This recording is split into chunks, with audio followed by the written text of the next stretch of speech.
Hey guys, my name is Third and today we'll be taking a look at the studio sessions and huge promotional campaign of Michael Jackson's 9th and most personal studio album, History, Past, Present and Future Book 1, that will make it the best-selling double album of all time. But before we go any further, make sure you subscribe to my channel if you like my videos, and if you have any idea for a future video about music, comment it down below. Well, first things first, in order to understand the meaning of most of the tracks available on the album, it's important to know that Michael started working on this record right after the Jordan Chandler case was officially over.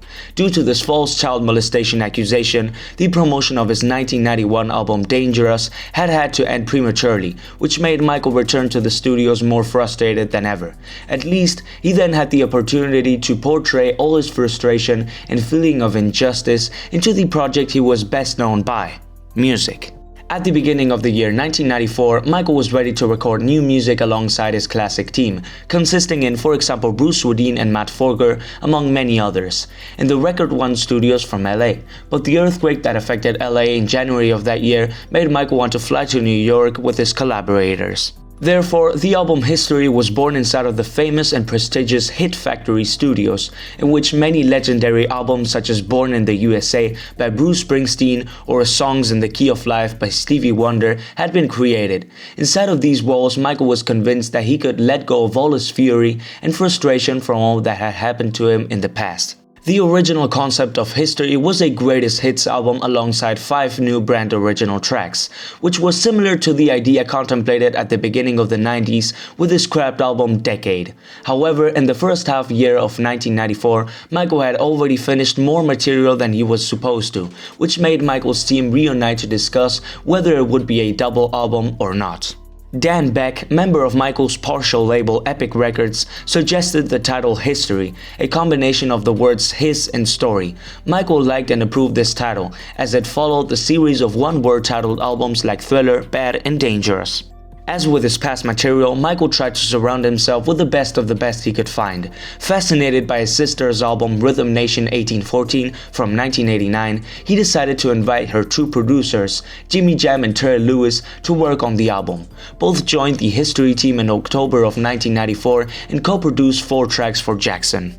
Michael produced 5 by himself and got other producers like Bill Bottrell or David Foster to produce 4 more, in order to adapt himself to the trendy style and sound of the era. As he had already done with the album Dangerous, he invited Dallas Austin and the king of R&B at the time, RKelly, to propose 1 track each. The result was what many consider an incoherent album when it comes to the production. Even though it might be seen that way by many, it's true that Michael managed to successfully expose his darkest feelings, his fears, his sorrows and disappointments, mostly caused by his anger and melancholy at the time, in a 15-track album and almost 1 hour and a half of new material. At the beginning of 1995, the album was officially finished, in the form of a double CD and triple vinyl, with 30 songs and 2 hours and a half of material, divided in 2 parts, a 15-track album with his greatest hits, and another 15-track album with 14 brand new tracks plus the Cometogether cover from the Bad Sessions. With the album being done, it was time to work on the cover art and also organize a pre-listen for the album. During a short stay in Russia, Michael discovered the statue of the motherland of Volgograd, which gave him the idea to immortalize himself as a statue, which stood for him being the king of pop for the cover art. Diana Walczak and Jeff Kleiser were the ones in charge to digitalize Mike's wish. Michael's eccentricity finally led to him paying loads of money to create 9 history statues that were later on used to promote the album in June of 1995. Obviously, this crazy idea was severely criticized by the press, that described him as a megalomaniac and extremely eccentric celebrity.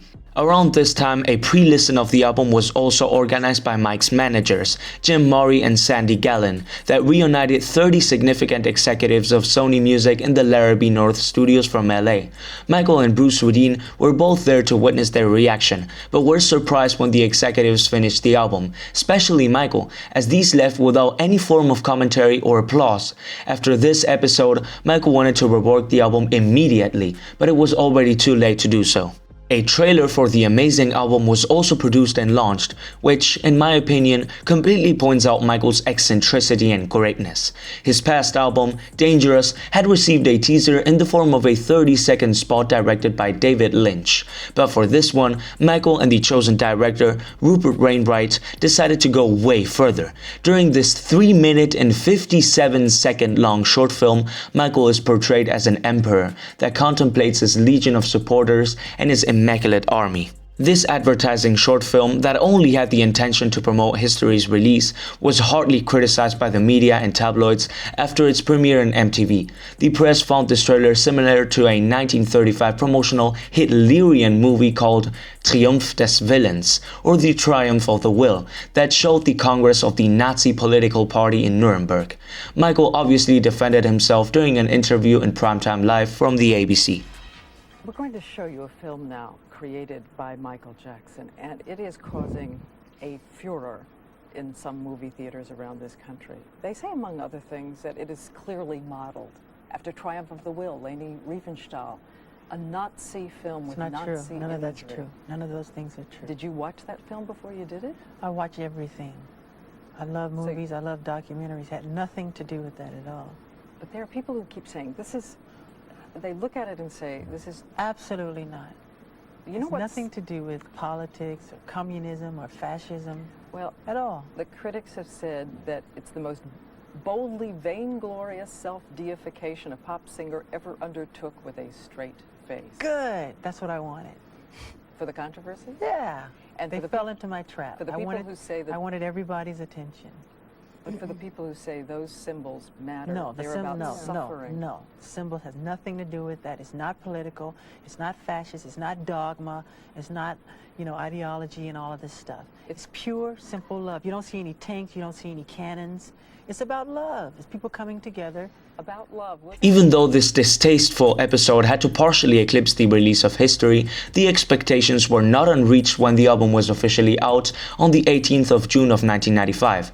After the album's release, Michael went ahead by following his manager's advices in starting a huge promotional campaign for the new released album, this time with the intention of cleaning his legacy and reputation in the United States and compensating the premature end of Dangerous's promotion. Therefore, he started visiting the most famous television sets at the time. 1 week after the release of the album, he showed up during the VH1 Awards to pick up a prize for his incredible humanitarian work that was given to him by the great Morgan Freeman, and also to surprise his fandom by singing on stage with the Boyz II Men.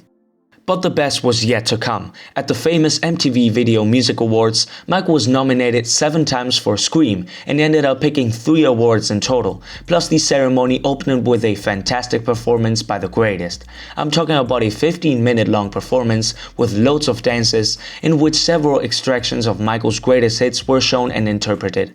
Unfortunately, as always, the press had to criticize performances like these, saying that they were taking too much time off the ceremony and offering too much protagonism to just one celebrity. The public appearances and TV shows only continued. Michael performed his latest single of the album, You Are Not Alone, at the Black Entertainment Television, and also traveled to Germany to perform hit singles like Dangerous or Earthsong at the iconic German television program Wetten, dass? Back in the United States, Michael and his team started preparing a special spectacle for the television program HBO, called Michael Jackson, One Night Only. This intimate performance would only be able to be seen twice, on the 8th and 9th of December in the New York Beacon Theater in front of a specific crowd. The recordings of both of these 2 performances would later on be distributed by HBO around the world. The title and concept sounded promising, a marvelous performance that will include the most intimate and passionate Michael Jackson tracks, like for example The Newer Childhood. But suddenly, during one of the rehearsals, Michael totally lost it and fainted on stage. Taken to the Beth Israel Medical Center, he was diagnosed with a stomach flu and dehydration. Therefore, both concerts had to be cancelled, and the King of Pop traveled to Paris in order to rest during Christmas. This was not the only event that would make history's promotion tremble. At the beginning of 1996, during a special performance of Earthsong on the Brit Awards, the lead singer of Pulp, Jarvis Cocker, went on stage and started waving his hands and showing his ass, basically interrupting Mike's powerful performance. This is a form of protesting against the way Michael supposedly portrayed himself as some sort of messiah with the ability of healing, he said. And just with this statement, it's clear to see that Jarvis didn't really understand the purpose and meaning behind Michael's performance. He might have been right by saying that Michael portrayed himself as some sort of messiah, but I think it is completely out of place to react the way he did. What he did is not a proper way of protesting against a message you find quite distasteful. That must be done through words and arguments, not through showing your ass in front of thousands of people. If he wanted to protest against the way Michael Jackson was performing, he should have talked about it in public. What he did is just a huge way of discrediting himself and showing the public that that's the only way he knew how to react. And even more absurd is the fact that his sales took off after the incident. However, Michael didn't seem to want to have something to say about the recent controversy, so he picked up his rewards during the World Music Awards not too long after that episode, without any sort of comment on the incident. After this little series of public appearances, Michael completely regained his image and reputation in Europe, but the repercussion was still very little compared to what a worldwide tour could offer. Really unsure about touring worldwide for months once more, Michael tried to push further and even cancel the History tour before it would begin, but Sony Music needed to recover the budget from the album, as a project like this one, with millions of dollars worth in the studio sessions behind, needed a worldwide tour to be profitable for Mike and his label. To kick things off, Michael and his team offered a marvelous performance in summer of 1996 at the Jardin Park from Brunei. This little performance was considered one of Michael's best from the decade, and therefore raised and higher the expectation for the final tour. However, many consider that the expectations remained unreached. Even though Michael offered immaculate dance performances, it's true that the singing during the worldwide tour was mostly playback, around 90% of the entire tour. I totally understand why many may consider this disappointing, but I kind of understand why it happened that way, given that Michael had already toured worldwide more than 3 times. And if that would have been me, I probably would have died from a burnout after the second tour. On the 7th of October, Michael offered a charitable concert in Tunisia, with all the income being donated to local humanitarian institutions, and on the 31st of December, he returned to Brunei to offer a special New Year's Eve concert. While Michael was touring around the entire world and visiting his fans once more, the album kept doing really great numbers except in the United States. After its release, the album topped the charts in 18 different countries, selling around 15 million copies after a few months, which directly made it the best-selling album of all time. Unfortunately, the sales in the USA barely reached 4 million, which made the loss of sales in his original country due to the Chandler case evident. However, Michael did accept to offer a performance in the USA, specifically in the Aloha Stadium from Hawaii. Even though all the tickets were outsold in just a few hours, it didn't seem like Michael had completely cleaned his image and legacy in the United States at all. Finally, after an exhausting year-long tour, it officially came to an end around the half of 1997 with the special release of Bloodonthedancefloor, History in the Mix, a selection of 5 new tracks and several remixes of the biggest hits of history to accompany and fulfill the original album. This album, right here, marked a turning point in Michael Jackson's career, the loss of control over his artistic freedom. Michael Jackson and the president of Sony Music, Tommy Mottola, had always had very different perspectives and ideas when it came to conceiving and promoting music, but their relationship prior to this release had been mostly cordial, thanks to Akio Morita, founder of Sony Music, that had always protected Michael and guaranteed him certain freedom. However, with his death out of pneumonia at the end of the 90s, Michael was directly faced with Tommy Mottola and therefore lost all control over his career, as the remix album Bloodonthedancefloor, History in the Mix ended up being totally different to what Michael had planned. He originally asked for a 5-track EP, but to fulfill the album and make it a full-length project, Sony added in the 8 shittiest remixes you could ever think of under the mandatory of Tommy Mottola. This was just the beginning of the entire chaos Michael would have to go through during the Invincible sessions, but that's another story which I've already covered in a few videos.